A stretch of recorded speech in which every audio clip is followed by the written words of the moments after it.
And we are live. Hi, everyone. If anybody's joining, I don't know if I tweeted.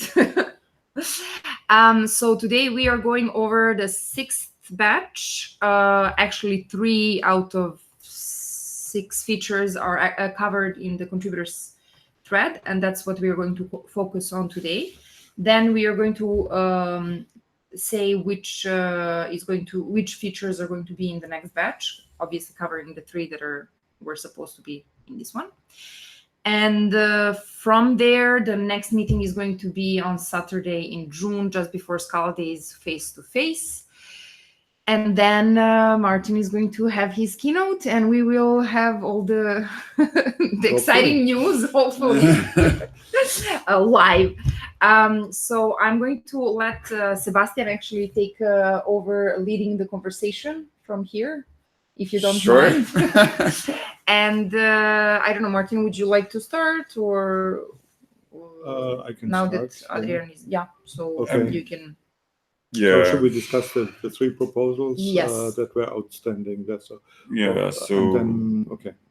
I think we can start with the. So we have 3 ways that we have the I'll call it implied for proposal. There is the given proposal for parameters, and there is the import implied one.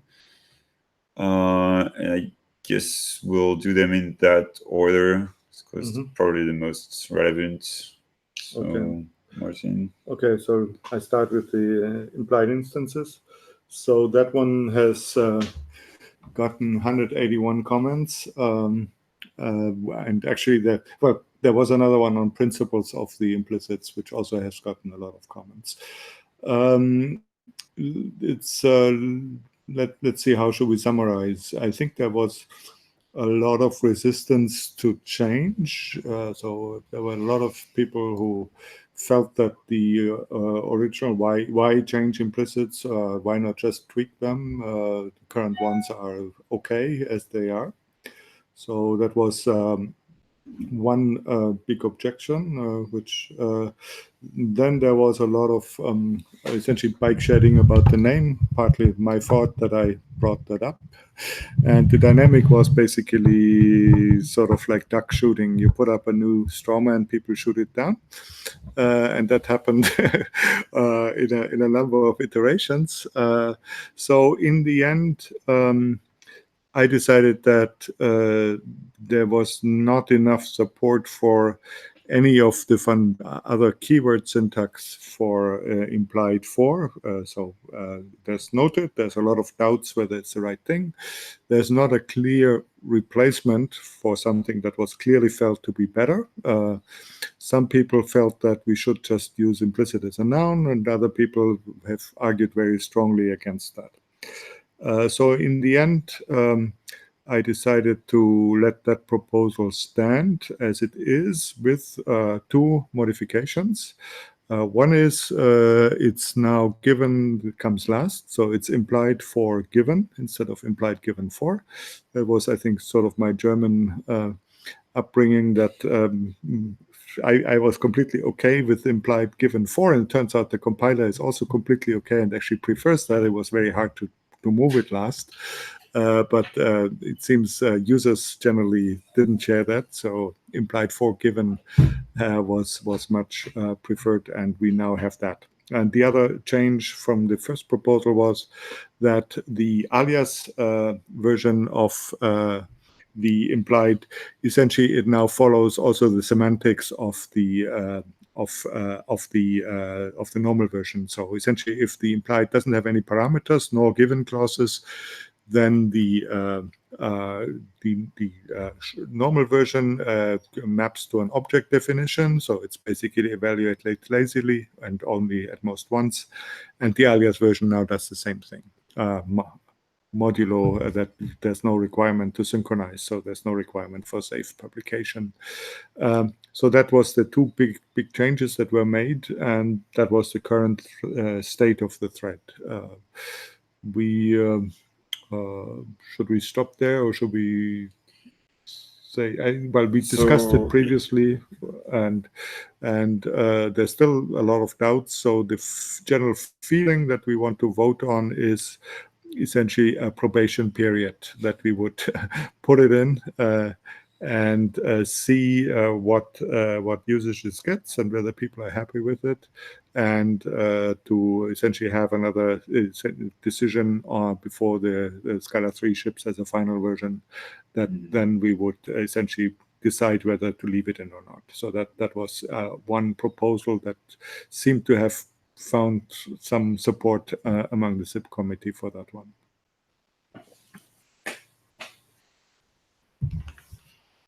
Any comments? I don't. Do we have the comments from online somewhere? You're asking me, or Yeah, I'm kind of seeing. no? There are none yet. Okay.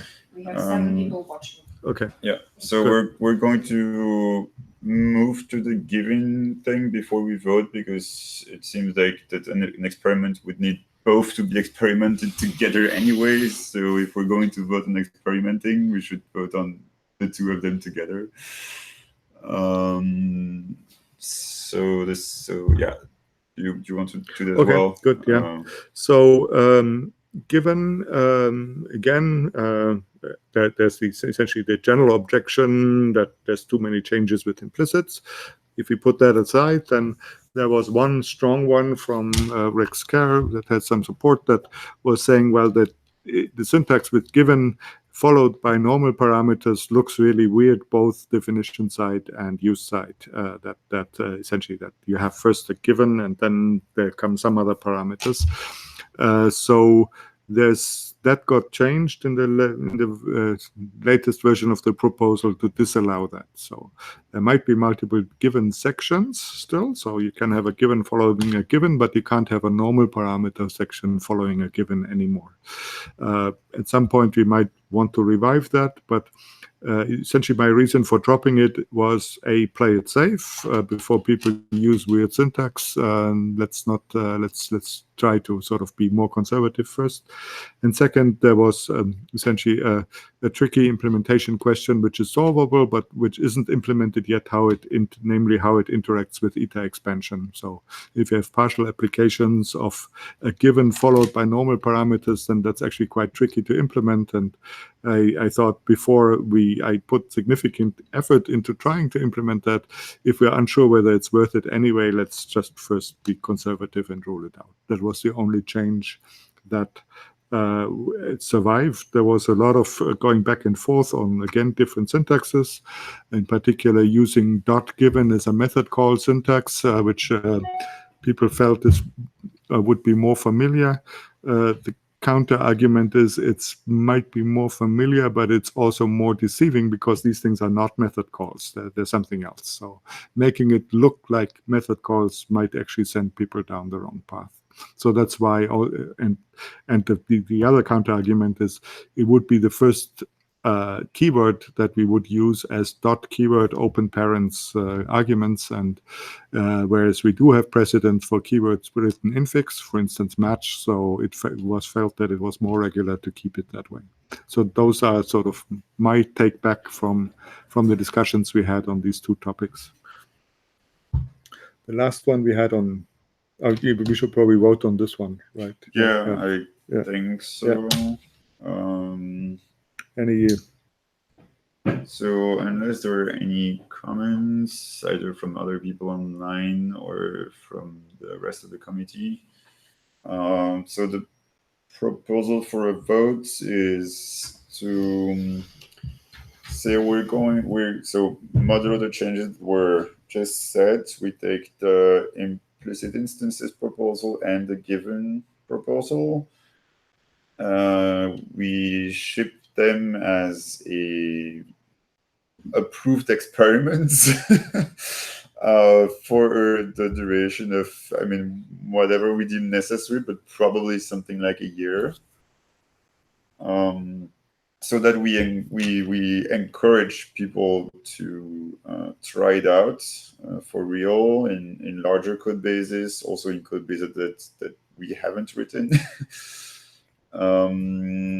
to get more feedback on how it plays out, and then revisit with the understanding that it could be that the syntax is tweaked or that it's removed entirely. But if we remove it entirely, we will provide some kind of rewriting tool that reverses the code to the old implicit definitions. That would be easy to do because that's basically what we implement already. Yeah.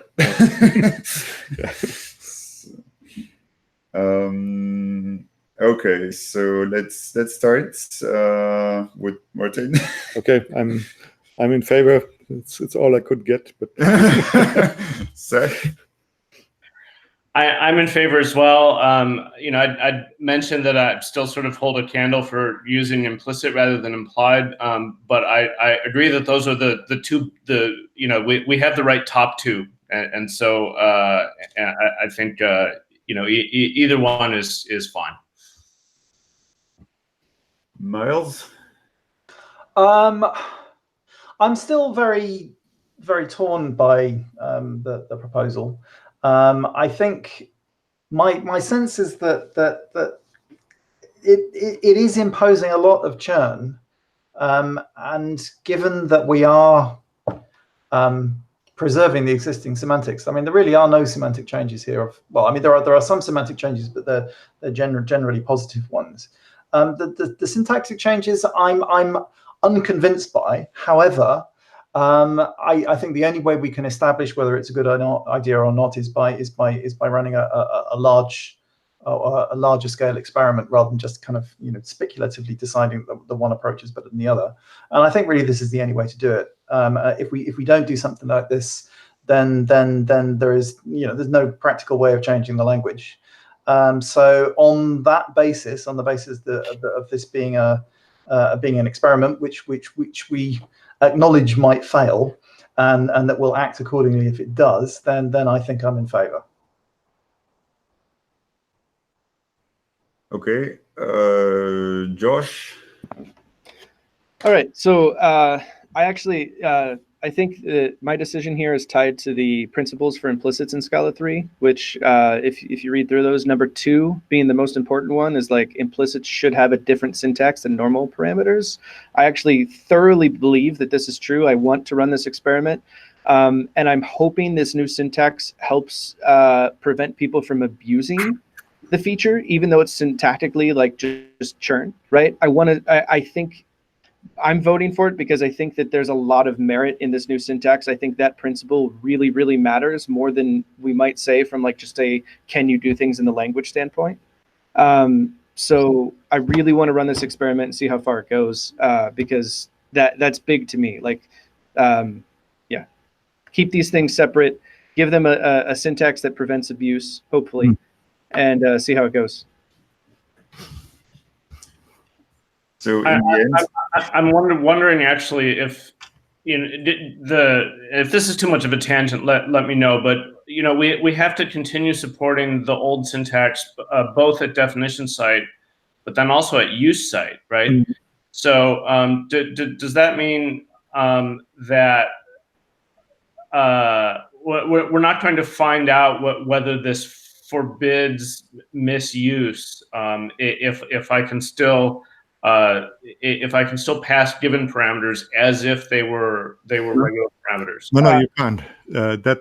That's why it's actually important to have a syntax change. Otherwise, you would run into exactly the problem you mentioned. But because the definition side syntax is different, the use side syntax is strict for it. So basically, you put a new definition in, then on the use side, you have the stricter rules. For the old definitions, you have the looser rules. Okay, good. All right. Thanks. So, Josh, I didn't quite get... I'm a fan of running this experiment. I'm actually a fan of the change in general. I wanted to point out, like, I really think this is a good move to move to this, even though it's syntactic churn. So I really think we should run this experiment. I'm really, really a fan of this change. Okay. So do we have a good or easy way to find out what syntax people use other than GitHub search? Ha. Yeah, I think we need to define success of the experiment.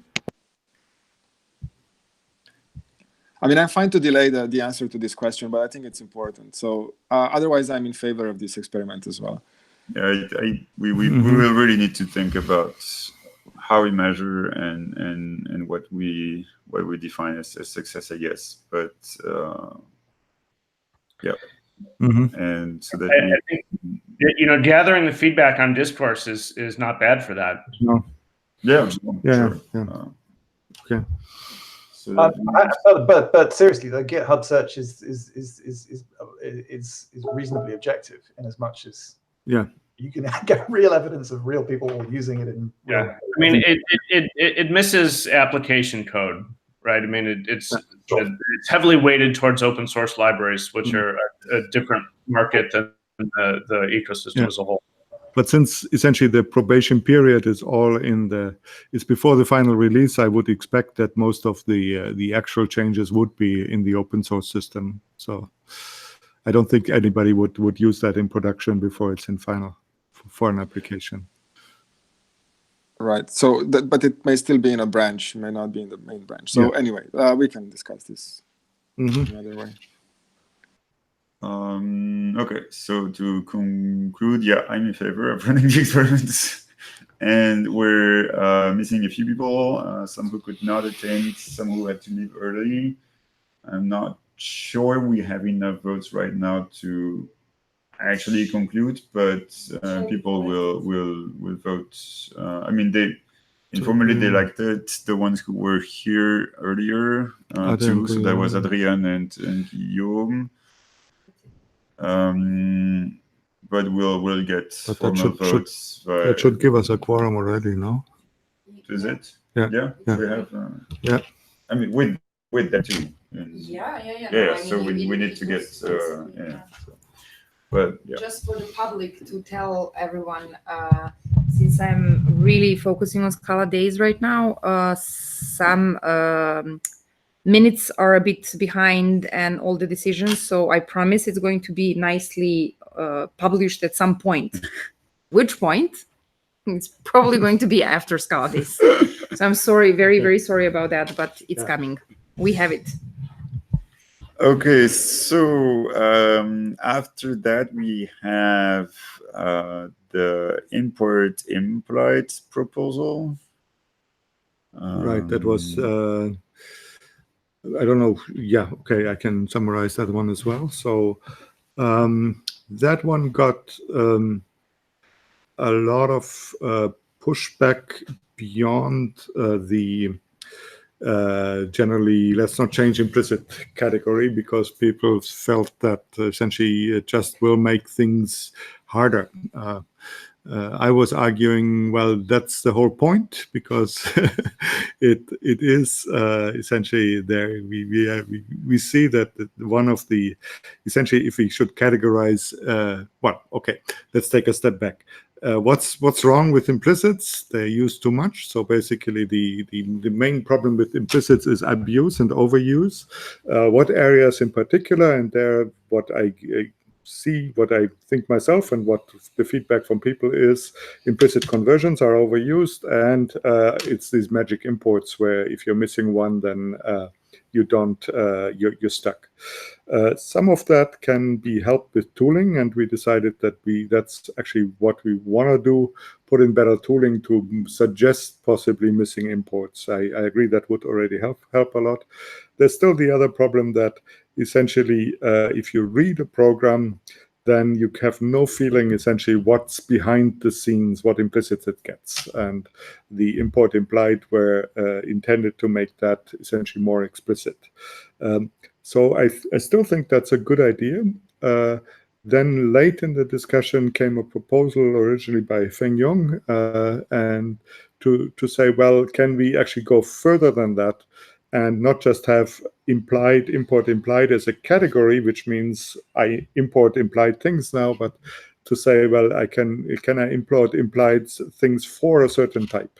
So the observation there is that we say, well, for normal imports, we have named import. If you want to be specific, and wildcard imports, yes, they're available, but at least some code bases frown on them. For implicits, that's not really available.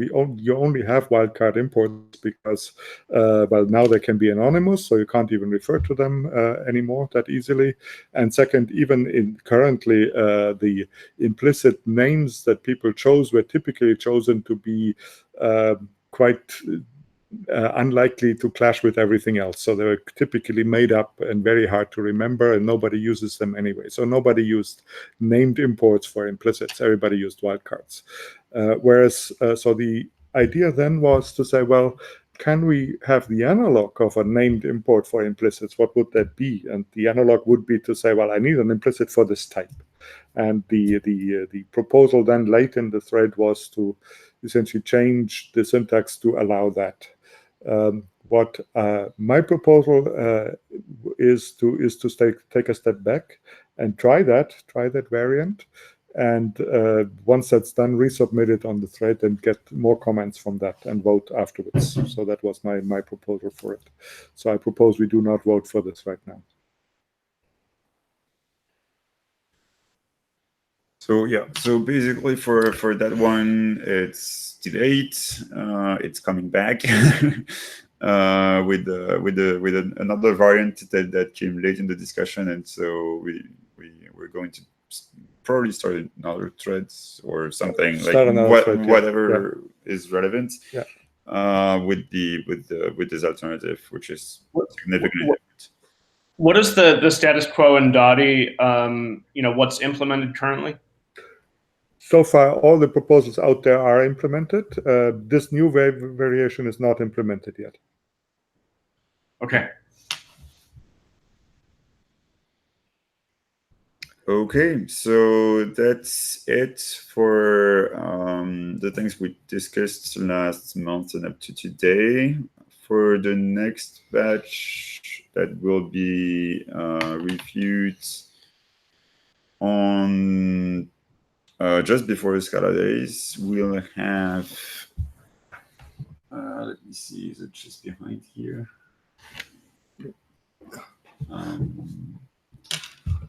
So we'll have the ones that were for this month but were not really discussed. So implicit resolution and implicit conversions. It's Miles and Seth how to propose. And enums. And enums for you. And then we have synthesized creation methods. Yeah, who should propose that? Well, we can discuss this afterwards. Yeah, okay, we discuss it afterwards. Yeah. So this is basically the fact that you can create objects without new. Create instances of classes without new. Then there is the @infix and @alpha to give a bit more structure to infix operators, and exports, which were actually already kind of discussed, but not as a formal SIP, but more as a organic growth of a language feature. So it's going to come back as an official proposal. And with that, I think we're done for this meeting, or yeah.